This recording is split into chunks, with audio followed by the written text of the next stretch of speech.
성경 말씀을 봉독합니다. 신약 성경 디모데전서 1장입니다.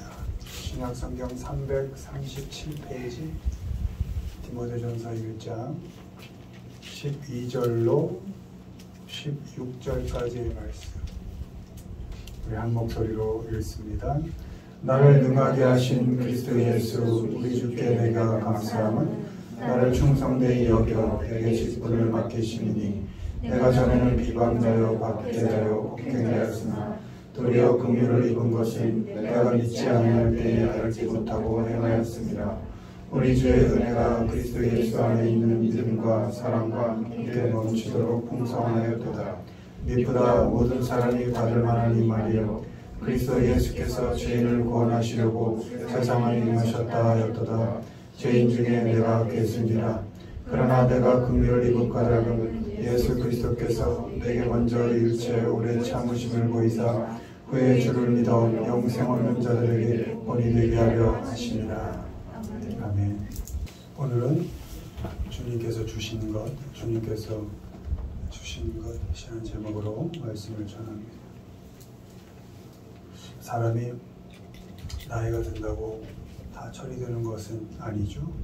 그리고 사람이 처리된다 얘기할 때 그 사람이 균형감이 있는가, 특별히 풍요와 결핍, 살면서 풍요를 경험할 때도 있고 부족함, 결핍을 경험할 때도 있는데 그때 어떤 균형감을 잘 잡고 사는가, 만족과 불만족 그 사이에서의 어떤 균형을 잘 잡고 사는가에 대하여 그 사람이 잘 답을 찾고 살아갈 때 그가 철이 들었다 우리가 보통 그렇게 얘기를 합니다. 늘 만족하지 못하는 삶을 살고 그래서 불평하고 또 원망하고 후회하는 삶을 살지만 돌아보면 우리 믿는 자들의 삶은 하나님으로부터 받지 않은 것이 단 하나도 없음을 알 수 있습니다. 생명을 유지하는 이 호흡부터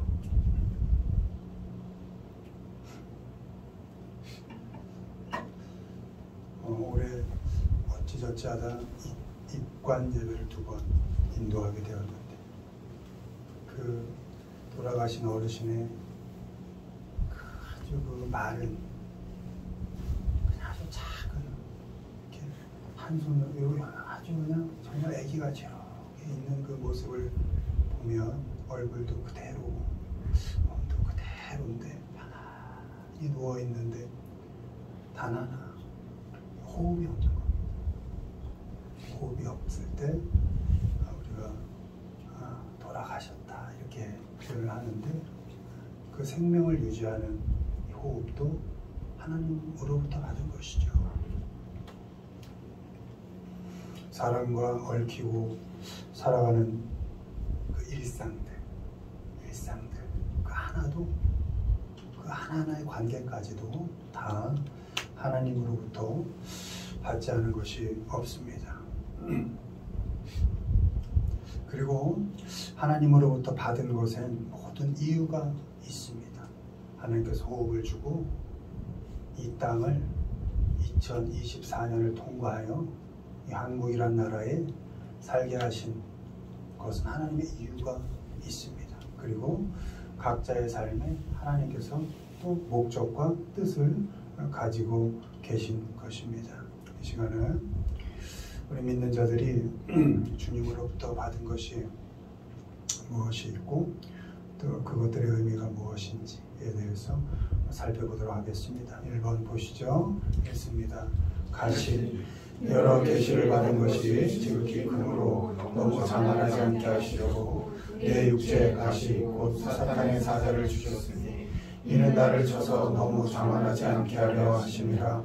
나에게 이르시기를 내 은혜가 내게 족하도다. 이는 내 능력이 약한 데서 온전하여짐이라. 그러므로 도리어 크게 기뻐함으로 나의 여러 약한 것들에 대하여 자랑하리니 이는 그리스도의 능력이 내게 머물게 하려 함이니라. 아멘.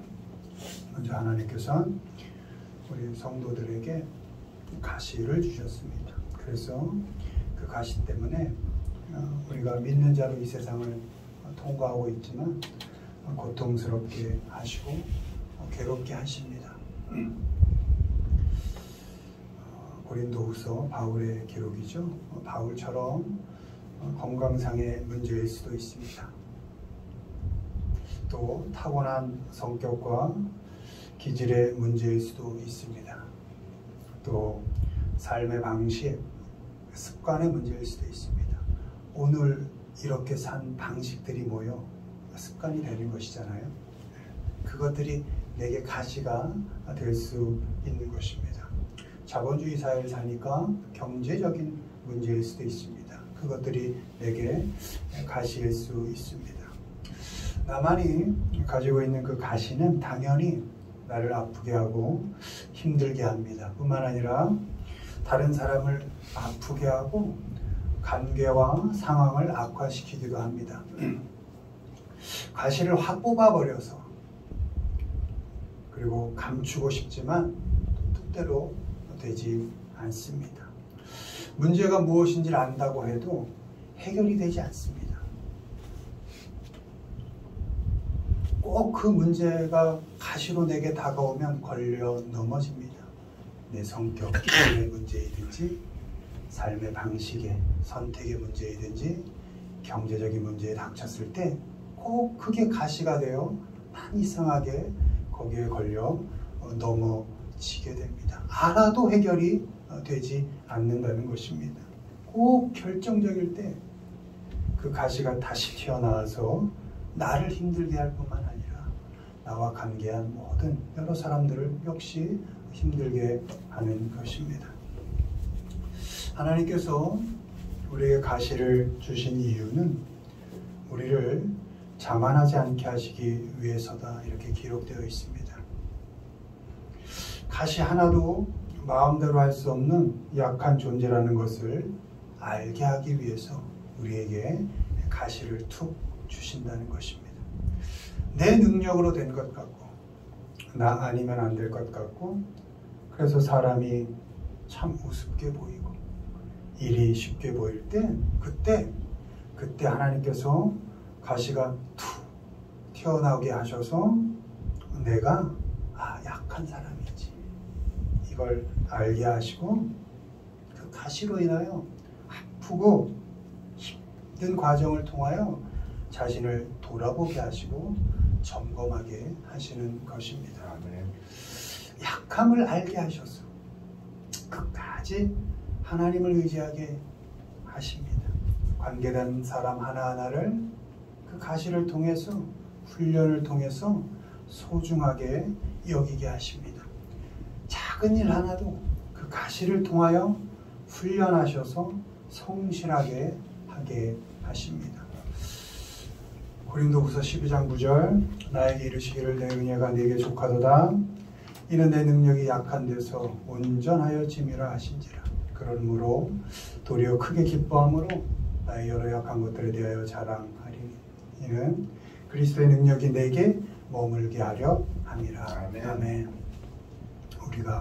우리의 가시가 그 약함이 하나님을 우리의 삶에 온전히 모시게 합니다. 가시가 나올 때 하나님을 의지하게 하고 하나님 앞에서 말씀의 점검을 받으며 살게 합니다. 각자에게 주어진 가시가 있을 겁니다. 유독 그 가시에 가장 아파합니다. 유독 그 가시만 나오면 어찌할 바를 모릅니다. 유독 그 가시 한번 걸리면 넘어집니다. 그럴 때 내 삶 하나님 원망하지 마시고 그때 하나님 앞으로 가는 겁니다. 하나님의 말씀 앞으로 가셔서 나를 점검하는 겁니다. 하나님이 나에게 지금 무엇을 요구하시지?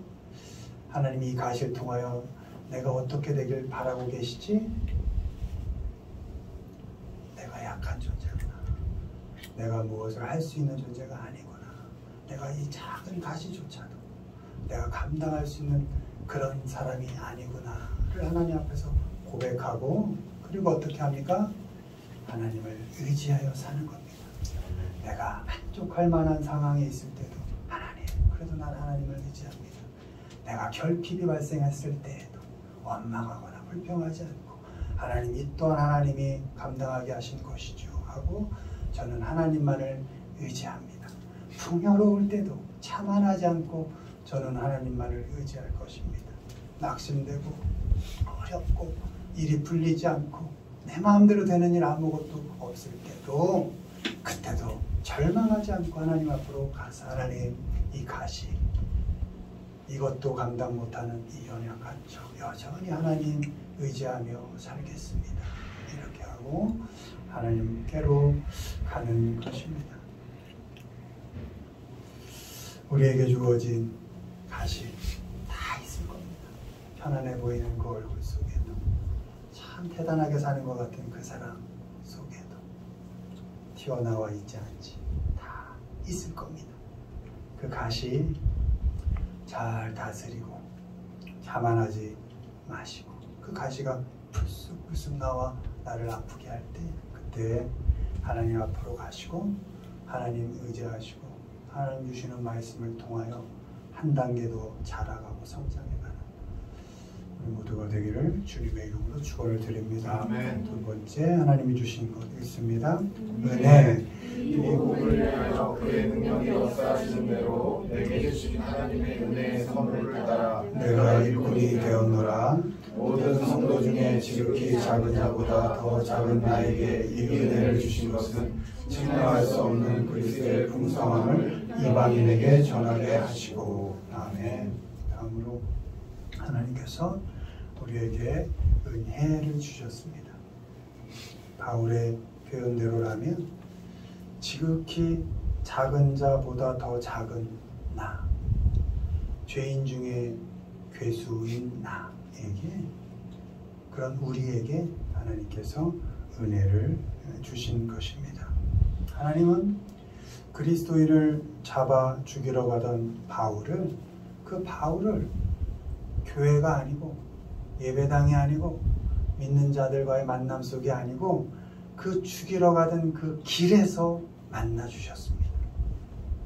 그리고 그를 복음을 전하는 사도로 세워 주셨습니다. 하나님은 우리가 연약할 때 죄인이었을 때 우리를 만나 주셨고 은혜를 베풀어 주셨습니다. 내가 다짐하여서 내가 결단하여서 내가 자격이 되어서 내가 할만하여서 하나님을 만날 수 있었던 것이 아닙니다.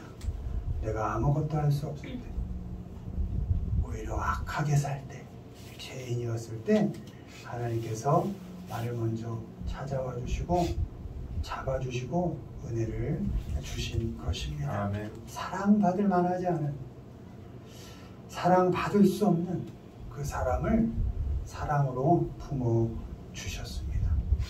자녀 대우 받을 수 없고 자녀답지 않은 사람 그 사람을 자녀 삼아 주셨습니다. 사람 노릇하지 못하는 사람 그래도 사람이다. 넌 내 자녀다. 너에게 주어진 삶을 사람답게 내 자녀답게 한번 멋있게 살아보렴 하고 끝까지 우리를 포기하지 않으시고 사람 대접을 해주시는 것입니다. 함께하기 힘든 너무나 날카로운 그런 우리를 끝까지 참아주시고 함께해 주셨고 지금도 함께해 주고 계시는 분 그분이 하나님이십니다. 하나님은 우리가 은혜를 받을 만해서 은혜를 주신 것이 아닙니다. 우리가 처해 있는 조건과 자격에 대해서 묻지 않으시고 또 따지지 않으시고 우리를 받아주시고 은혜를 주셨습니다. 하나님께서 우리에게 은혜를 주신 이유는 오늘의 말씀처럼 그리스도의 풍성함을 전하라.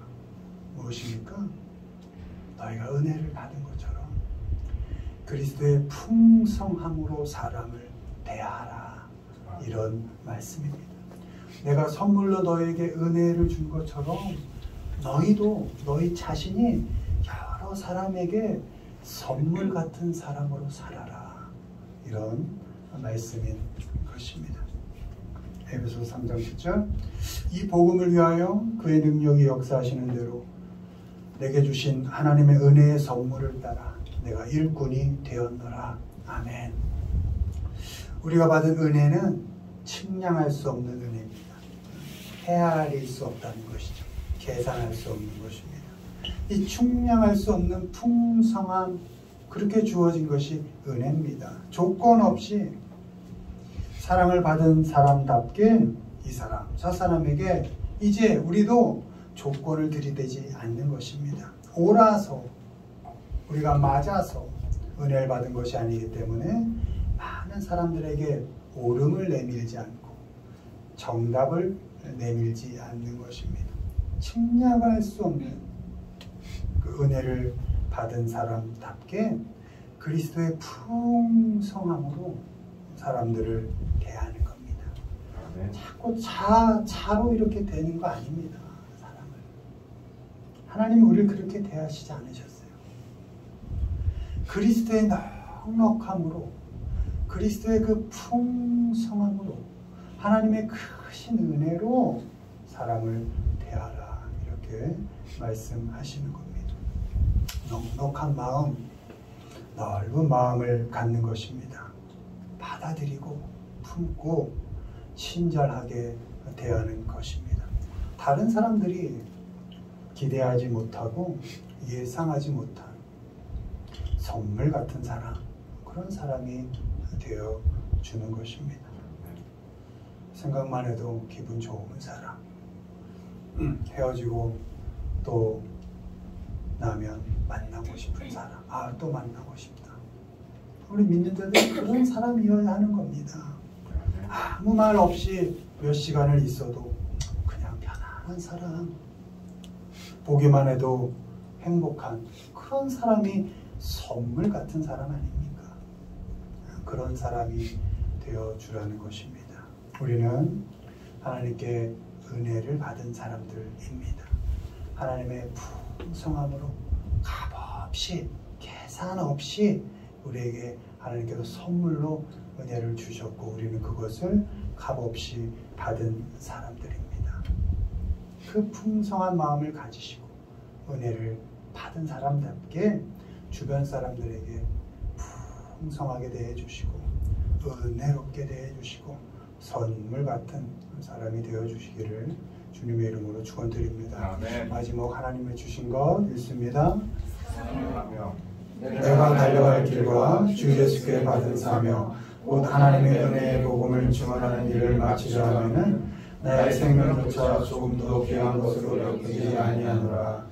나를 등하게 하신 그리스도 예수 믿으시되 내가 감사하면 나를 충성되게 여겨 내게 직분을 맡기심이니. 아멘. 마지막 하나님께서는 우리에게 사명을 주셨습니다. 사명으로 해석된 이 태스크는 우리말로는 숙제입니다. 숙제, 과제, 맡겨진 일. 하나님께서는 분량대로 또 감당할 수 있을 만큼의 과제와 숙제를 우리에게 맡겨주셨습니다. 하나님께서 그런 숙제 또 과제를 주실 때는 그것을 할 수 있는 능력 또한 함께 주십니다. 내 능력으로가 아니라 하나님께서 주신 능력으로 하나님께서 우리에게 맡겨주신 그 숙제를 우리가 감당할 수 있는 것입니다.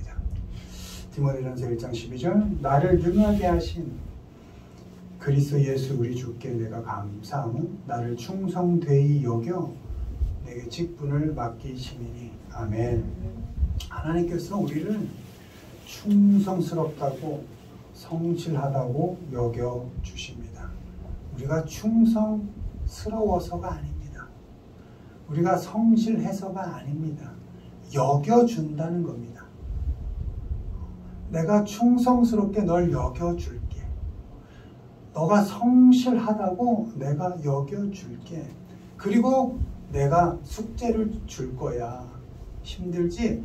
그걸 감당할 능력까지도 내가 줄게. 이렇게 하나님께서 말씀하시는 것입니다. 능력을 주시고 과제를 맡겨주십니다. 정말 충성스러워서도 아니고 성실해서도 아닙니다. 그냥 나 그대로 그렇게 여겨주시고 맡겨 주시는 것입니다. 하나님께서 우리에게 과제를 맡기시고 능력까지 주신 이유는 그것을 포기하지 말고 끝까지 마치라는 것입니다. 핑계대지 말고 마무리하라는 것입니다. 목숨 걸고 끝내라는 것입니다. 바울은 목숨을 아끼지 아니하고 달려가겠다 이렇게 말씀하시죠. 내게 하나님께서 어떤 숙제를 주셨다면, 과제를 주셨다면, 사명을 주셨다면 목숨을 다하여 내가 이것을 끝내겠다. 나는 부족하지만 하나님이 주신 능력으로 내가 이 일을 완수하겠다. 이렇게 한다는 것입니다. 내 능력으로 하는 것이 아니니까 내가 놓여있는 형편, 조건을 따지지 않는 것입니다. 잘 할 수 있다고 여겨주신 그 하나님을 의지하고 내 호흡을 걸고 끝까지 해내는 것입니다. 마치는 것이 중요합니다. 마치려 하면은 마치는 것이 중요합니다. 숙제는 내는 날짜를 지키는 게 중요합니다. 정해진 시간 안에 마무리하는 것이 중요합니다. 잘했는지 잘 못했는지는 그건 하나님이 평가하시는 겁니다. 그저 내게 맡겨주신 일 부족하지만 하나님 의지하여 그 마무리하는 그날까지 성실히 해내는 겁니다. 내 마음에 들던 들지 않던 누구의 평가가 좋던 박하던 그저 성실히 해내어 하나님께 제출해 드리는 겁니다. 그럼 잘하고 못하고는 상을 주고 안 주고는 하나님께서 평가하신다는 겁니다. 우리 모두는 일상에서 부딪히는 모든 일들 그리고 관계 속에서 하나님으로부터 과제를 부여받았습니다. 그것을 우리가 다른 말로 표현하면 사명이라고 합니다. 하루 또 하루 일상 속에 주어진 그 숙제들을 잘 마무리하시기를 바랍니다. 여러분 일상 그러면 지겨운 일입니다. 자고 일어나면 내일인데 뭐 특별히 달라지는 게 없어요. 출근 준비를 하고 떠지지 않는 눈을 비벼가며 정신을 못 차리고 대문을 나서는 것이고 시동을 걸을 때도 피곤이 풀리지 않은 상태로 출발을 하여 그 많은 사람들과의 관계 속에서 그걸 겪고 견디고 그걸 감당하면서 하루를 마무리하고 까만 밤에 집으로 돌아오는 내일은 또 다릅니까? 그게 일상이에요. 별로 달라질 것 없고 그래서 어쩌보면 그렇게 뭐 재미있을 것 같지 않아. 근데 그 일상 속에 하나님께서 사명을 주시는 겁니다. 뭐 대단한 일 속에 뭐 엔돌핀이 뭐 극도에 치닫는 뭐 대단한 일 속에 하나님이 사명을 주시는 게 아니고 그저 매일매일이 같을 것 같은 어찌 보면 지겨우리만큼 똑같은 그 일상 속에 하나님께서 해봐. 그 일상을 잘 살아내. 작은 일이라도 한번 멋있게 해봐. 이것이 사명이라는 것입니다. 그 숙제들을 잘 마무리들을 해 가시기를 바랍니다. 다른 사람이 받은 숙제 그 뭐 볼고 있습니까? 비교하지 마시고 또 내게 주어진 숙제 뒤로 미루지 마시고 또 형편, 상황 핑계대지 마시고 오늘 나에게 주어진 그 일상 속에 하나님께서 충성되다 여기시고 맡겨주신 그 숙제를 잘 맞춰가시기를 바랍니다.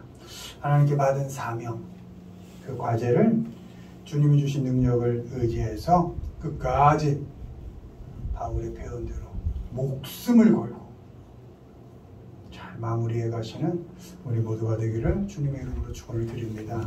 말씀 맺습니다. 하나님께서는 하나님만 의지하라고 우리에게 가시를 주십니다. 하나님께서는 풍성한 마음으로 살라고 우리에게 은혜를 주십니다.